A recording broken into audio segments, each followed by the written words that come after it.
Today we're looking at a beautifully simple process for sketching ink and watercolour landscapes and urban landscapes. I've got this scene from Dunstanburgh Castle in Northumbria, which you can download along with all the different supplies I'm using, all linked below in the description.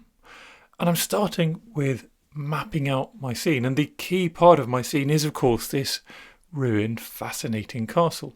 So using my pen and using my fountain pen upside down to get a much finer line, I'm bringing together some of the shapes. And you can see before I started drawing any lines, I did some dots.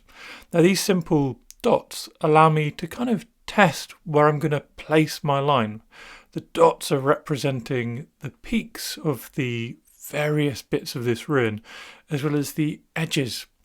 And then I could almost play a sort of connect the dot with my little line. Now I personally love continuous lines, especially for something which is so rich in texture and rich in surprising depth as a ruined castle like this. And that also enables me to just quickly play connect the dots and grab the windows and grab the rough edges that this building or this remains of a building are made of. The idea, of course, is to simplify, to get the essence of this scene on the page. And that is the fundamental for keeping your sketching simple. Instead of getting lost in every minutiae of a scene, and a ruin can be really complicated, can't it? It can be just so much going on. But instead of getting lost in that, what is it that you actually see when you look at this? And for me, what I see isn't the individual bricks, the tiny flowers, the individual sort of bits of grass in the foreground. What I see is the overall shape, the feel of those edges and the kind of silhouette. When I look in the foreground, I see the texture as it meets the ruin, and then I'll squint and I can see as I squint that kind of whole foreground has a fairly homogeneous, gently moving texture and colour, with a few bolder lines going up and down it, some bolder areas of dark and light, and some of those flower textures kind of pop forward, some of the thistles pop forward as well. So I come back to my line and that's what I focus on. Instead of having a straight line going across, I make sure that it's not straight at all, it wobbles and bobbles, like the feeling I get when I look at the horizon in the image. And then instead of trying to draw texture throughout the entirety of this foreground, I focus on having some big, slightly abstract or very abstract marks that run through the foreground up and down to simulate those bigger touches I see. I was going to put my pen away at this point, but then I thought, you know what, actually this sky's quite interesting. It's got really big light and dark in some of those clouds against a very punchy sky. So I think I can represent some of that contrast with a fun couple of ink lines and a little bit of hatching. It gives me something, when I come to adding my colours, it just gives me something to ground my colours. And again, geometric, abstract little shapes that fits the rest of the vibe and the feel of the scene, that makes me happy to draw, but also is representing the clouds. Notice how I absolutely haven't drawn every single cloud. I've just got the kind of feel that I want from them. Next, a little bit of focus on some hatching. This helps build contrast. You can hopefully see as we hatch, those areas with hatching on feel a bit darker. And that starts to build a sense of light, a light source perhaps. It also literally makes contrast. It makes light and dark on the page. And that's really important to having your page feel like it has a depth to it.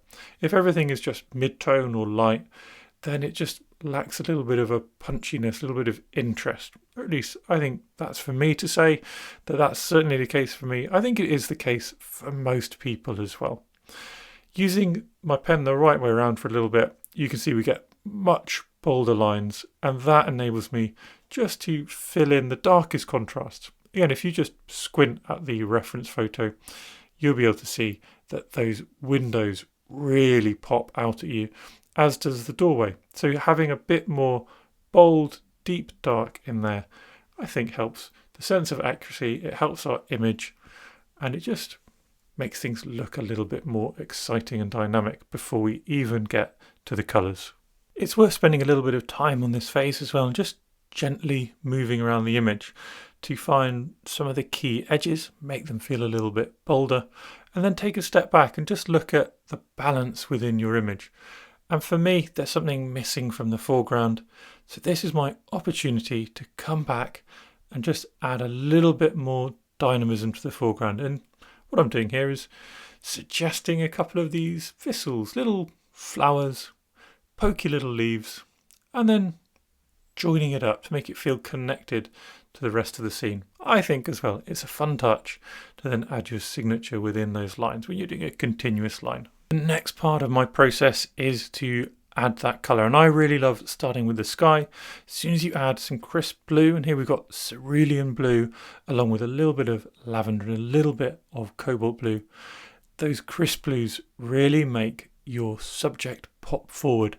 So if your subject, like here, is something tall, a tall ruin against a bold sky, that blue will suddenly make things a little bit magic. We are interpreting the scene as well. We're not exactly representing the scene.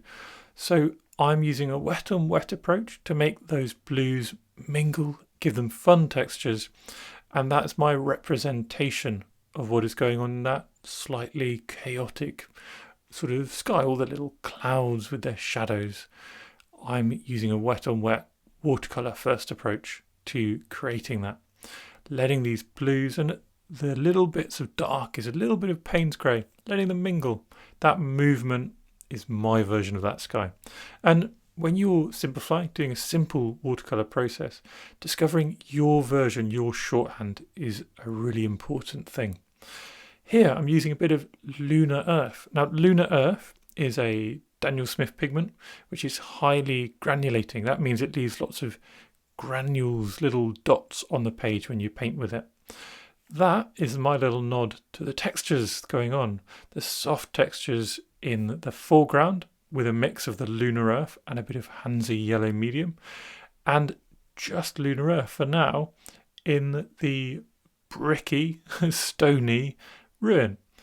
As this dries, that will create a lot of busyness, which will just simulate my version of what's going on in the scene. Then I'll just use the pigments I've been using to have a play. Again, using a wet on wet first approach to let these colours become a bit more interesting. If you have a look at that castle, again, you can see a vast array of different, not just textures, but hues, colours, tones within it. And letting the watercolours just play with themselves, letting them move around, letting them become a little bit random. Even here, look, adding a little bit of blue in places gives you that tonal variety. And again, a really simple way to simulate reality. A few more kind of little touches, taking a step back, just looking to add some more depth to the foreground. And to do that, I'm using a tiny touch of green. That bit of extra depth, I think, makes it a lot more interesting. And then that same green with a little bit of the Payne's grey can again dot in onto my ruin in a few places. And it's just a slow and steady process. I say slow, it's actually very short, very quick to do something a little bit abstract like this, but it's not a rush. I'm moving around the image, keeping the page wet, dotting in my colours with plenty of water, and because there's plenty of water, things happen. It becomes interesting. Those yellows I've just added splurge and move out, so I don't need to spend a long time and a lot of effort myself making things interesting, because the watercolours will do it for me. As we move towards the end of the process, I start to be a bit more specific. So I've been using this mop brush for the entire process, which is a small mop brush, but still a mop brush nonetheless. But towards the end, let's change to a small round brush, a little pointed brush. Now here we'll be picking up a lot less water with a lot more pigment, and that means whatever we paint will be much bolder. So this is the time just for those specifics, getting that slightly purpley red tinge into the thistles to just, again, add a bit more depth to the foreground, and then using some of those same tones into the background. A few splashes here and there to create more of that dynamism. And before you know it, we are done. Just want to reinvigorate my signature on the bottom corner. If you've enjoyed this, let me know in the comments. Let me know what you think of this loose sketching style. And I will see you, of course, in the next video.